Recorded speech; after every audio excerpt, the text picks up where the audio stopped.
টালিগঞ্জে মেট্রোতে উঠব। মহানায়ক উত্তম কুমার স্টেশনে পৌঁছতে স্টেশনে ঢোকার ডান দিকে চোখে পড়ল ওয়াও মোমোর স্টল। তাড়া আছে, শিয়ালদা থেকে দূরপাল্লার ট্রেন ধরতে হবে, তাই জিভের জল আর মনের ইচ্ছেকে দমিয়ে দিয়ে ওয়াও মোমোর দিকে আর তাকালাম না। মেট্রোতে এলাম এসপ্ল্যানেড, বিশেষ একটা কাজে। কাজ সেরে এগোলাম শিয়ালদায়। ততক্ষণে খিদেটাও বেশ পেয়ে গেছে। শিয়ালদা স্টেশনে ঢুকতেই আবার চোখে পড়ল ওয়াও মোমোর স্টল। উফ, বারবার কি দেখে এভাবে ফিরে আসা যায় বলুন? কতবার বোঝাবো নিজেকে? না, এবার আর বোঝালাম না, চলেই গেলাম ওয়াও মোমো স্টলে। আসলে এরা এত ঘন ঘন স্টলগুলো বানিয়েছেও মনে হয় এই জন্যই, যাতে মানুষ বারবার উপেক্ষা না করতে পেরে একবার অন্তত ঢুকেই পড়ে। বন্ধুরা, এ সবই আসলে বিজনেস। এবার এই বিজনেসকে নিজেদের মাথায় ঢোকানোর সময় এসে গেছে। কলকাতার দুটো সাধারণ ছেলে যখন মোমো খাইয়ে আজ কোটিপতি হতে পেরেছে, তাহলে আমি পারবো না কেন? আপনি পারবেন না কেন? পারবেন, নিশ্চয়ই পারবেন। সেই জন্য মন দিয়ে শুনতে হবে আমার কথা, অর্থাৎ রাজীবের কথা। ওয়াও মোমোর কাহিনী আসলে দুই বন্ধুর কাহিনী, সাগর আর বিনোদ। এরা এদের এই ব্যবসাকে যেভাবেই মারাত্মক সাফল্যে নিয়ে গেছে, সেই নিয়ে বিশ্লেষণ করলে দেখা যায় এর মধ্যে 5টি স্ট্র্যাটেজি আছে, যা চাইলে আপনিও আপনার ব্যবসায় ব্যবহার করতে পারেন, এবং আপনিও পারেন এমন সাফল্যের মুখ দেখতে। প্রথমেই যে পয়েন্টটা বলবো তা হলো ফিনান্সিয়াল অল্টারনেটিভ বা আর্থিক বিকল্প। বেশিরভাগ স্টার্টআপ বিজনেসেই দেখা যায় একটা বিজনেস শুরু করার জন্য পর্যাপ্ত পরিমাণ অর্থ থাকে না। অর্থের অভাবে হয় স্টার্টআপটা ডুবে যায়, নয়তো সাফল্য পায় না। কিন্তু এক্ষেত্রে সাগররা ব্যাংকে গিয়ে 30,000 টাকার লোন নেয়, তারপর একটা স্টল কেনে। এরপর দরকার হয় জায়গার। তার জন্য তারা ভাবতে থাকে কোন জায়গায় মানুষ সব থেকে বেশি যায়। তখন তারা খুঁজে পায় স্পেন্সারকে। এটা কলকাতার এমন একটা জায়গা যেখানে শহরের বেশিরভাগ মানুষের নিয়মিত যাতায়াত। তারা মনে করে এই জায়গাই তাদের জন্য সেরা। কিন্তু স্পেন্সারের তরফ থেকে তাদের কাছে মোটা টাকার ভাড়া চাওয়া হয়, যেটা তাদের সামর্থ্যের বাইরে সেই সময়। কিন্তু কথায় আছে না, ইচ্ছে থাকলে উপায় ঠিকই হয়। একদমই তাই। ইচ্ছে যদি সৎ হয় তাহলে যে কোনো বাধাই পার করে দেওয়া সহজ। এক্ষেত্রেও ঘটল তাই। তারা ভাড়া না দিতে পারুক, তাদের ব্যবসার শেয়ারই দিয়ে দিল স্পেন্সারকে। বন্ধুরা, বড় ব্যবসায়ীদের সঙ্গে আমাদের পার্থক্য ঠিক এই জায়গাতেই। জীবনে বাধার সম্মুখীন তো সবাইকেই হতে হবে, কিন্তু আমরা বাধা দেখলেই ভয় পেয়ে যাই, আর সেখানেই আমাদের যাত্রা থেমে যায়। কিন্তু যারা নতুন স্টার্টআপের পরিকল্পনা করে এগোয়, তারা যে কোনো পরিস্থিতিতেই থেমে যাওয়ার পাত্র নয়। যাই হোক, এভাবে 18% শেয়ার পাওয়ার পর স্পেন্সারের লোকেরা তাদের কাছে মোমোর একটা স্যাম্পল চাইল। সেই প্রথম প্রয়োজন হলো একজন শেফের। তারা এক মহিলাকে হায়ার করল। তার বানানো মোমো স্পেন্সারের মুখে পড়তে আর সময় লাগলো না রাজি হওয়ার জন্য। তারা সম্মতি দিল স্পেন্সারের ভেতর একটা জায়গায় তাদের মোমো স্টল খোলার জন্য। প্রথম দিন তাদের আয় হলো 2200 টাকা। এরপর তাদের একজন পেশাদার কুক দরকার ছিল, তাই মাসে 3000 টাকার বেতন বাবদ রামজিকে তারা ঠিক করল কুক হিসেবে। তাদের উন্নতি দেখে স্পেন্সারের তরফ থেকে তাদের স্টলের বদলে এবার দোকান দেওয়ার পরামর্শ দেওয়া হলো। আসলে স্পেন্সারও দেখেছে যে ওদের উন্নতি যত হতে থাকবে তার 18% তারাও পেতে থাকবে। তাই স্পেন্সারের সহযোগিতায় তাদের একটা নতুন দোকান করে দেওয়া হলো। ব্যাস, দোকান হওয়ার পরই তাদের লাভ গিয়ে দাঁড়ালো 2 লক্ষ টাকায়। তার কিছুদিনের মধ্যেই সেটা আরও বাড়তে লাগলো, হলো 7 থেকে 8 লাখ টাকা। মানে ভাবতে পারছেন উন্নতি কাকে বলে? আপনার মার্কেটিং যদি ভালো হয়, তার সঙ্গে যদি স্ট্র্যাটেজিও ঠিকঠাক হয়, তাহলে এই উন্নতি যে কারোরই হতে পারে। এরপর যে পয়েন্টটা আসে তা হলো ইনোভেশন। আপনি যদি আপনার ব্যবসায় ইনোভেশন না করেন, তাহলে অবশ্যই অন্যদের থেকে পিছিয়ে পড়বেন।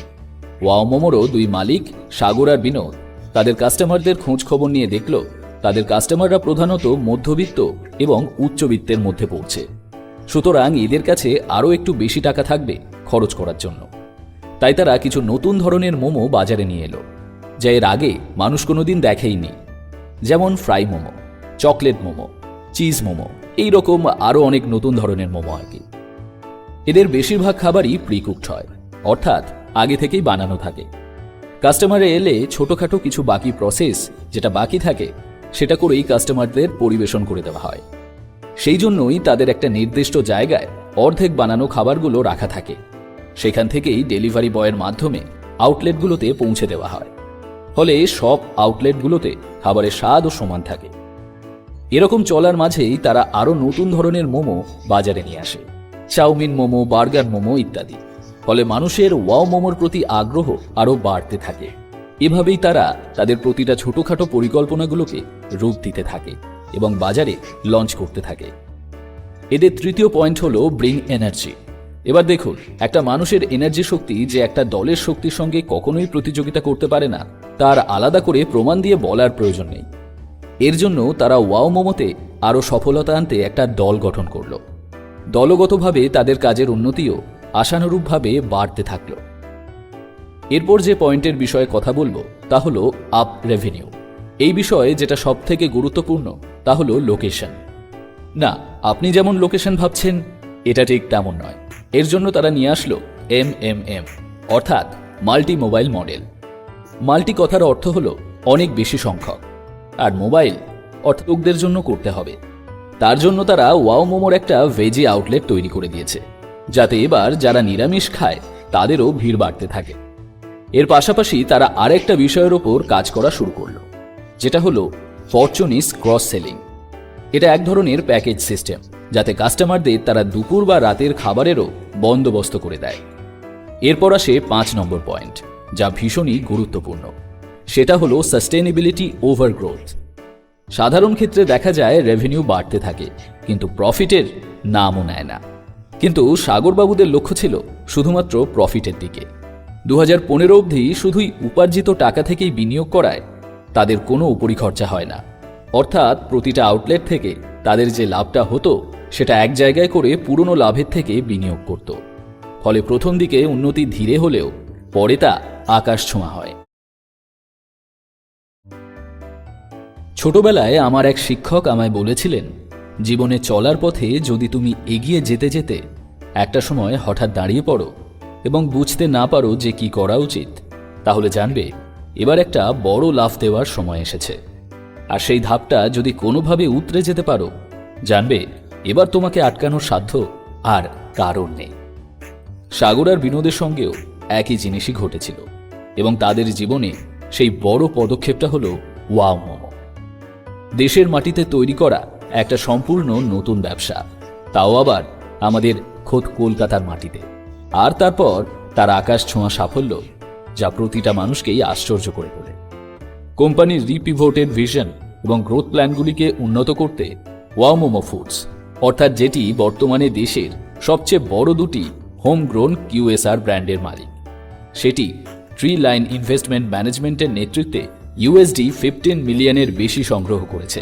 এবং যে দুটি QSR এর মালিক সে দুটি হলো ওয়াও মোমো আর ওয়াও চায়না। মালিকানার পাশাপাশি তারা এই দুটি পরিচালনাও করেন। ফান্ডিং রাউন্ডে IAN ফান্ড, অর্থাৎ ইন্ডিয়ান অ্যাঞ্জেল নেটওয়ার্ক, এবং পাশাপাশি বিনিয়োগকারী লাইট হাউস ফান্ডের অংশগ্রহণও দেখা গেছে। নতুন ফান্ড ব্র্যান্ডকে তার সদ্য চালু হওয়া FMCG ব্যবসার প্রচেষ্টাকে আরও বাড়াতে সক্ষম করবে এবং তার QSR ও ক্লাউড কিচেন ব্র্যান্ডগুলি সম্প্রসারণে আরও শক্তি যোগ করবে। 2008 সালের অগস্টে চালু হয়েছিল এই ওয়াও মোমো। মাল্টিবিলিয়ন টাকার QSR চেনটি বর্তমানে এর 350টিরও বেশি ওয়াও মোমো এবং 50টিরও বেশি ওয়াও চায়না আউটলেট জুড়ে রয়েছে। পরের বছরে কোম্পানিটি 150টিরও বেশি স্টোর এবং 50টি ক্লাউড কিচেন স্থাপনের পাশাপাশি আগামী অগস্টের মধ্যে মাসিক রান রেট প্রায় 2 গুণ বৃদ্ধি করার পরিকল্পনা করছে। সিরিজ C ওয়াও মোমো ফুডসকে সবচেয়ে মূল্যবান স্বদেশি QSR ব্র্যান্ড বানিয়েছে। তার পাশাপাশি INR, অর্থাৎ ভারতীয় মূল্যে 1225 কোটির বেশি ভ্যালুয়েশন দিয়েছে তাকে, যা টাইগার গ্লোবাল থেকে অর্থ সংগ্রহ করার সময় 2019 সেপ্টেম্বরে এটির 860 কোটির শেষ মূল্যায়ন থেকে একটি দুর্দান্ত উন্নতি। ব্র্যান্ডগুলি পিভটিং, বাউন্সিং ব্যাক করার অবিরাম প্রচেষ্টা করে মহামারী চলাকালীন লাভজনক উন্নতি করেছে। এটি সত্যি একটি অসামান্য প্রচেষ্টা। ঘোষণার বিষয়ে মন্তব্য করে CEO এবং সহপ্রতিষ্ঠাতা সাগর দারিয়ানি বলেছেন, যখন আমরা ওয়াও মোমো দিয়ে শুরু করেছিলাম এবং পরে ওয়াও চায়না নিয়ে এলাম, তখন বাজারের যে সম্ভাবনা ছিল সে সম্পর্কে আমরা আত্মবিশ্বাসী ছিলাম। প্রথমে আমাদের রেস্তোরাঁ ব্যবসাকে শক্তিশালী করার জন্য আমাদের একটি পরিষ্কার রোড ম্যাপ ছিল, তারপরে এফএমসিজি স্পেসে প্রবেশ করা হয়েছিল। গত কয়েক বছরে আমরা আমাদের শেকড়কে নতুন করে তৈরি করেছি। আমরা এমন একটি ব্র্যান্ড হতে চাই যা ভালো খাবার তৈরি করে, যা খাবারের বিষয়টাকে আরও ভালো করে দেয়। কিউএসআর হোক, এফএমসিজি হোক বা নিউট্রিশনের গ্যাপ মেটানোই হোক, ওয়াও মোমোর লক্ষ্য হল একটি প্লেটে স্বাস্থ্য, পরিচ্ছন্নতা এবং সুখ পরিবেশন করা। ট্রি লাইন ইনভেস্টমেন্ট ম্যানেজমেন্টের প্রতিষ্ঠাতা জাহির সিতাব খান বলেছেন, ওয়াও মোমো স্বাদ এবং মূল্য উভয়ের সঙ্গে ভারতীয় ভোক্তাদের আনন্দ দেওয়ার বিষয়ে গভীর মনোযোগ প্রদর্শন করেছে।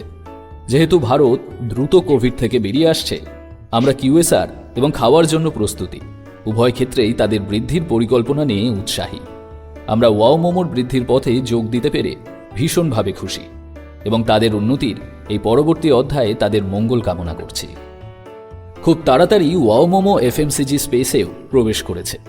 যে কোনো সময় এবং যে কোনো জায়গায় মোমোগুলিকে ব্যক্তিদের কাছে অ্যাক্সেসযোগ্য করা হয়েছে, অর্থাৎ যে কোনো অবস্থাতেই মোমো খাওয়ার জন্য প্রস্তুত করে তোলা হয়েছে।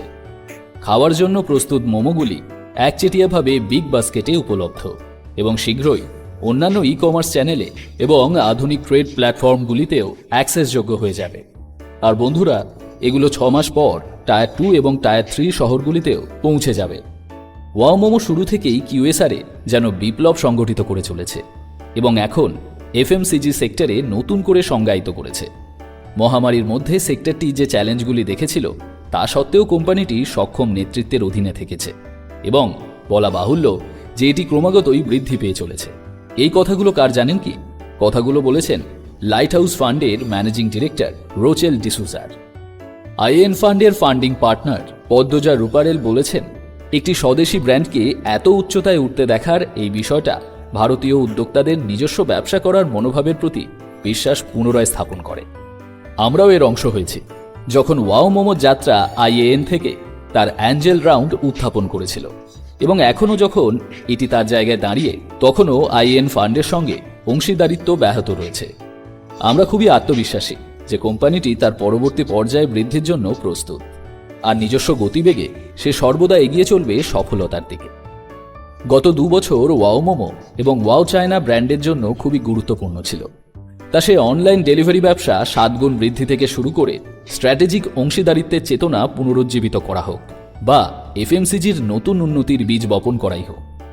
বন্ধুরা, এটা একটা শক্তিশালী গল্পের আকার নিয়েছে, যে গল্পে শুরু আছে কিন্তু শেষ নেই। ওয়াও এর চেন চলতে থাকবে এবং আরও অনেক সফলতার মুখও দেখবে। পাশাপাশি স্বল্পবয়সী যে সমস্ত ছেলেমেয়েরা ব্যবসা করার জন্য স্বপ্ন দেখছে, তাদেরকে নতুন পথ দেখাবে।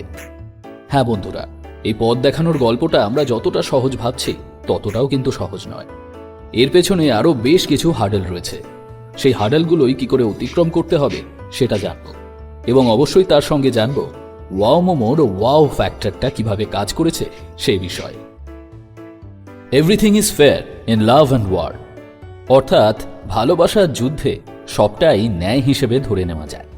তাই বলে মিথ্যেও? হ্যাঁ, মিথ্যেও কিছু কিছু সময় ন্যায় হিসেবে ধরা হয় যখন সেটা কোনো সৎ উদ্দেশ্যে বলা হয়। বিশেষ করে সেটা যদি নিজের বা অন্যদের সুবিধার জন্য বলা হয়, তখন সেই মিথ্যেটাকে দোষ হিসেবে ধরা যায় না। তার মানে এই নয় যে আমি আপনাকে মিথ্যে বলতে প্ররোচিত করছি। যতক্ষণ সম্ভব চেষ্টা চালিয়ে যাবেন মিথ্যে না বলার। কিন্তু যদি এমন পরিস্থিতি এসে দাঁড়ায় যখন একটা মিথ্যে আপনার এবং আপনার আশেপাশের দুনিয়ায় একটা নবজাগরণ ঘটাতে পারে, তাহলে সেই ছোট্ট মিথ্যেকে শুধু শুধু আটকে রেখে নিজের ক্ষতি করার প্রয়োজন নেই। বুঝতে পারছেন না নিশ্চয়ই যে কতটুকু মিথ্যে বলাটাকে আমি দোষ বলতে চাইছি না। চিন্তা কি, আপনাকে বোঝানোর জন্য তো আমিই আছি। আমি আপনাকে বলবো ওয়াও মোমো এই চূড়ান্ত সফল ব্যবসাটা শুরু করার জন্য সাগর দারিয়ানির একটা ছোট্ট মিথ্যের সম্পর্কে। সেই মিথ্যে কি কখনো দোষের হতে পারে? কারণ এই ওয়াও মোমো সাগর ও বিনোদ সহ আপামোর ব্যবসা মনোভাবাপন্ন ভারতবাসীর কাছে একটা যুদ্ধ, পাশাপাশি ভালোবাসাও। তাই এই মিথ্যেও তাদের ন্যায়ের পথই দেখিয়েছে। তার সঙ্গে আজ এও বলবো যে যত বড় সাফল্যই আসুক না কেন, জীবনে চলার পথে বাধা আসবেই। বুদ্ধিমত্তা এবং সততাকে কাজে লাগিয়ে তাকে জয় করতে হবে।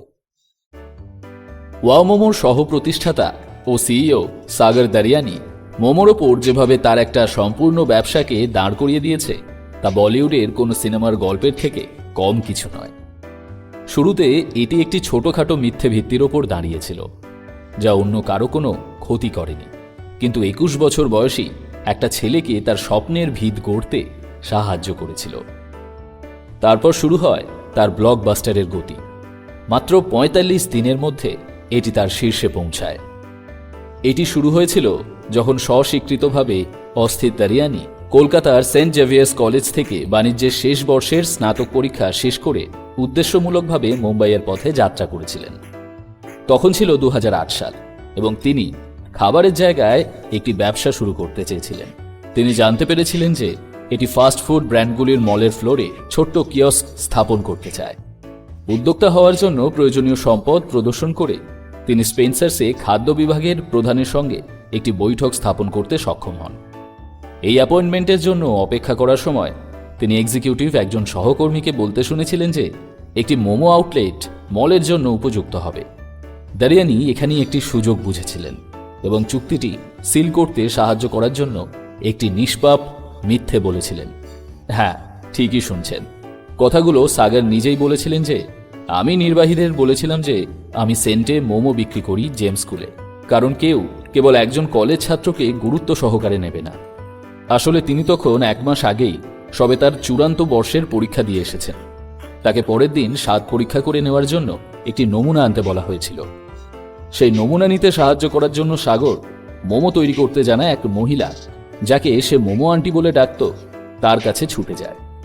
সেই স্যাম্পেল পছন্দ হয়ে যায় এবং সাগরেরও মনে বিশ্বাস জন্মায় যে এবার তার মোমো হট কেকের মতো বাজারে বিক্রি হবে। 12 বছর পরে এই ব্র্যান্ড কিউএসআর স্পেসে একটি শক্তি তৈরি করেছে। এই ফার্মটি কিন্তু কোনো অপ্রত্যাশিত সৌভাগ্যবান ছিল তা নয়। অন্যান্য আর 4-5টা ব্যবসার মতো শেষ মুহূর্তে এসেও নানা বিপদের মুখে পড়তে হয়েছিল তাদের। যে কোনো স্টার্টআপে যেমন প্রত্যাশিতভাবে প্রথম বছরেই নানা ভয়ানক সমস্যা দেখা যায়, ঠিক তেমনি রোজকার নানান ঝামেলা ছিল।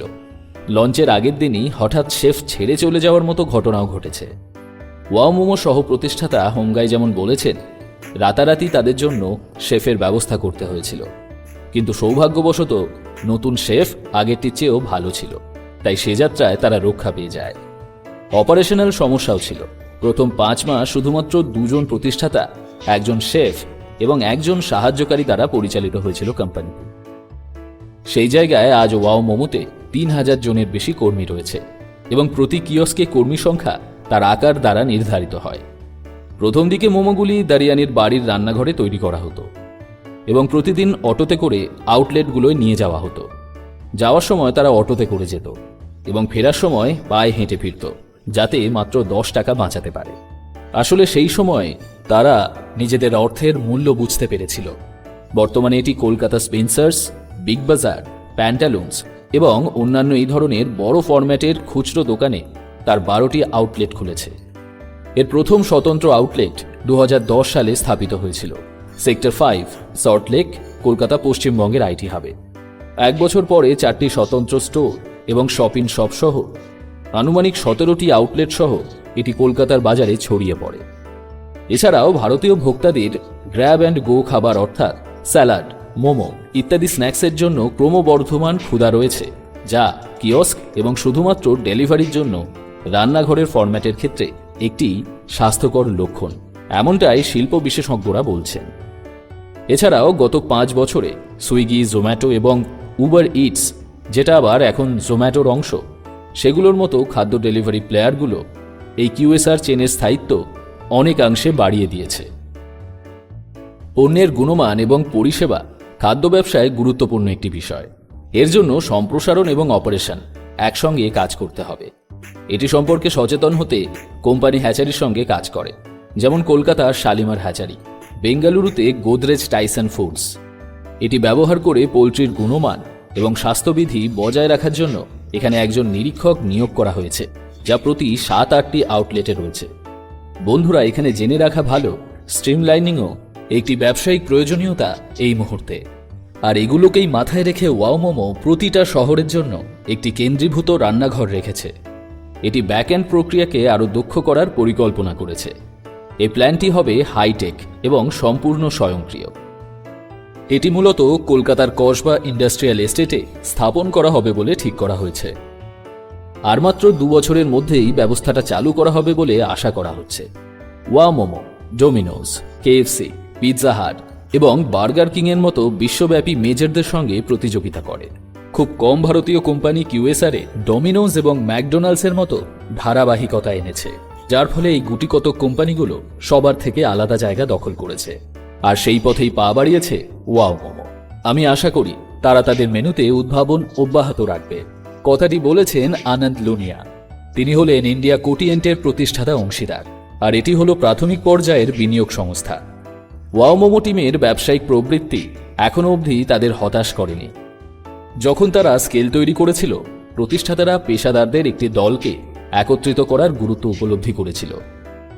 তাই 2015 সালে তারা শাহ মিফতাউর রহমান, যে তাদের কলেজেরই একজন ব্যাচমেট, তাকে 10% ইকুইটি এবং একটি সহ প্রতিষ্ঠাতার পদ অফার করেছিল। রহমান আসলে একজন চার্টার্ড অ্যাকাউন্ট্যান্ট। স্টার্টআপে যোগদানের আগে পিডব্লিউসি ইন্ডিয়ার ভাইস প্রেসিডেন্ট হিসেবে কাজ করছিলেন। বর্তমানে তিনি ব্যবসার আর্থিক দেখাশোনা করেন। অবশ্যই ব্যবসার তুলনামূলক বাধামুক্ত বৃদ্ধি দুই প্রতিষ্ঠাতার মধ্যে বোঝাপড়ার দ্বারা সম্ভব হয়, যদিও প্রকৃতির দিক থেকে তারা সম্পূর্ণ বিপরীত। দারিয়ান হল আক্রমণাত্মক, আশাবাদী এবং অস্থির। অন্যদিকে বিনোদ আরও গ্রাউন্ডেড, বাস্তববাদী এবং শান্ত। তাই দল হিসেবে তারা একটা ভালো কম্বিনেশন তৈরি করে, যা তাদের সংযোগের দীর্ঘায়ুতেও সাহায্য করে। বন্ধুরা, আরও অনেক কিছু জানার বাকি আছে ওয়াও মোমো সম্পর্কে। জানতে হলে শুনতে হবে পরবর্তী এপিসোড। কেমন লাগছে আমাদের এই এপিসোডগুলো, সেগুলো আপনারা অবশ্যই আমাদের কমেন্ট বক্সে কমেন্ট করে জানাবেন। আসলে কি বলুন তো, আপনাদের কমেন্টগুলো আমাদের সামনের দিকে এগিয়ে চলার অনুপ্রেরণা যোগায়।